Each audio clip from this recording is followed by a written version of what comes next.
Un autre exemple avec un verbe qui se termine par une voyelle, ubbi buntu bi, ouvrir la porte.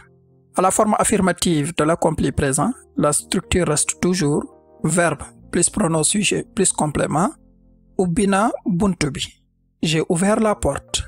Et à la forme affirmative de l'accompli passé, comme le verbe se termine par une voyelle, la structure sera cette fois-ci verbe terminé par won plus pronom sujet plus complément. Ubbi wonna buntu bi, j'avais ouvert la porte. Ubbi nga buntu bi, tu as ouvert la porte. Ubbi won nga buntu bi, tu avais ouvert la porte. Ubbi na buntu bi, il a ouvert la porte.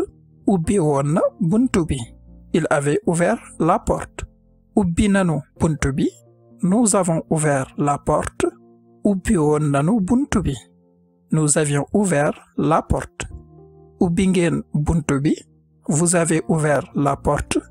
Ubbi won ngeen buntu bi, vous aviez ouvert la porte. Ubbi nañu buntu bi, ils ont ouvert la porte.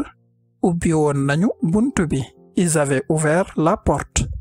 Nous serons certainement tous d'accord qu'il est beaucoup plus simple de passer du présent au passé en wolof qu'en français. On va récapituler tout ceci dans notre tableau général de conjugaison qui pourra nous servir pour tous les verbes wolof. À partir de notre tableau des pronoms qu'on a vu dans l'épisode 1, nous allons rajouter deux colonnes, le présent et le passé, qui sont deux temps de l'accompli. Ici, nous avons les pronoms personnels. Il s'agit bien évidemment de la conjugaison au mode déclaratif avec une mise en relief du verbe à la forme affirmative. Donc nous avons une structure assez simple. Au présent, verbe, espace, le pronom personnel sujet de la personne concernée. Et au passé, nous avons verbe lié à on, espace, le pronom sujet de la personne concernée si le verbe se termine par une consonne, et verbe lié à on, espace, le pronom sujet de la personne concernée si le verbe se termine par une voyelle. Et les pronoms personnels sujets sont na pour man, nga pour yow, na pour moom, nanu pour nun, ngeen pour yéen, nañu pour ñoom. Nous allons maintenant voir quelques particularités de la mise en relief du verbe. D'abord, l'interrogation orale. Il est très fréquent que la structure mise en relief du verbe soit utilisée dans le langage parlé pour poser une question. On comprend qu'il s'agit d'une question grâce à l'intonation de l'orateur. Exemple, naan ngeen ndox? Vous avez bu de l'eau? Alors que normalement, pour poser une question relative au verbe, on utilise mba, qui est un peu l'équivalent en français de l'inversion du verbe par rapport au sujet pour poser une question. Mba naan ngeen ndox? Avez-vous bu de l'eau? Réponse, waaw, naan nanu ndox. Oui, nous avons bu de l'eau. Dans certains cas, mba peut avoir le sens de j'espère que, suivi d'une question à l'intonation. J'espère que vous avez bu de l'eau. Un autre exemple, amoon na ay nit. Il y avait du monde. Mba amoon na ay nit? Y avait-il du monde? Waaw, amoon na ay nit. Oui, il y avait du monde. Il peut arriver aussi que l'orateur place mba à la fin de la phrase. Amoon na ay nit mba, qui peut aussi signifier j'espère qu'il y avait du monde. La réponse à une question avec mba commence généralement par waaw, oui ou déedéet, non.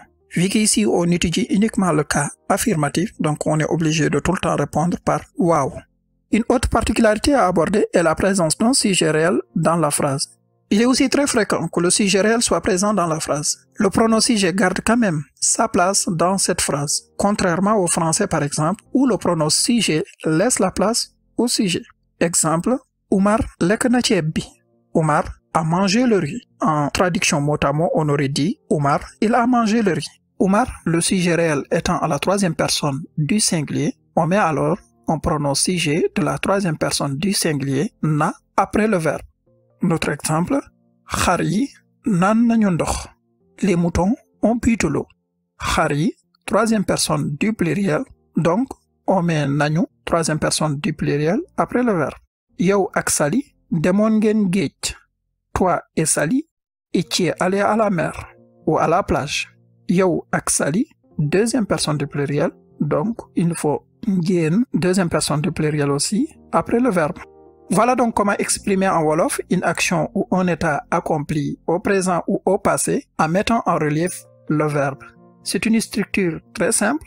Le passage du présent au passé est relativement facile à faire. Vous pouvez d'ores et déjà commencer à composer des phrases simples grâce à votre liste de vocabulaire.